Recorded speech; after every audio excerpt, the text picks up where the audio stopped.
Взяли измором. Сыктывкарским автоинспекторам на старенькой «Ладе» удалось задержать байкера на скоростном мотоцикле.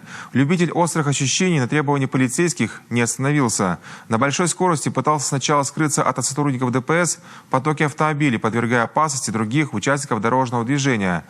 А затем и вовсе собрался оторваться от преследователей на федеральной трассе. Оказалось, находиться за рулем водитель не имел никакого права. Чем закончилась для него эта погоня, знает Антон Булаев. Утром 9 июня в центре Сыктывкара инспекторы в потоке машин заметили мотоцикл, на котором отсутствовал регистрационный знак. Байкера попросили остановиться. Тот требования полицейских проигнорировал. На огромной скорости нарушитель сначала свернул на улицу Дырновскую, а затем рванул на объездную автодорогу. Хватит, остановись, хватит уже, хватит. Скорость мотоцикла порой превышала 150 км в час. На трассе Вятка в какой-то момент патрульной машине удалось приблизиться к мотоциклисту вплотную.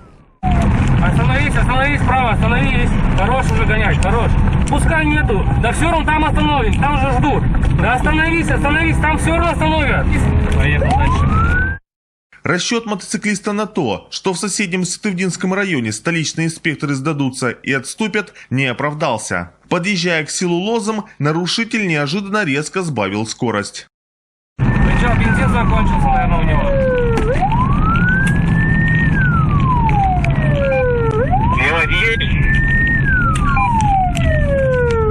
Все, задержали причал.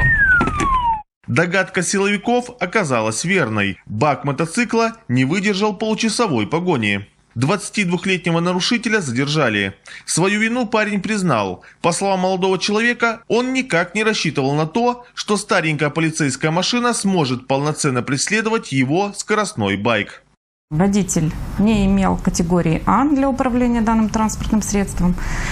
При этом управлял мотоциклом, не зарегистрированным в установленном порядке. Во время движения неоднократно нарушал требования правил дорожного движения. Впоследствии был привлечен к административной ответственности за неоднократный выезд на полосу, предназначенную для встречного движения, за управление транспортным средством без документов, без полиса ОСАГО, не имеющий права управления, а также за то, что он не остановился на законные требования сотрудников полиции. После составления протокола молодого человека полицейские отпустили, а его мотоцикл отправили на штрафную автостоянку. Теперь забрать оттуда байк без документов владельцу будет крайне сложно. Байкеру придется платить транспортировку и хранение железного коня, а также заплатить административные штрафы, а это более 30 тысяч рублей.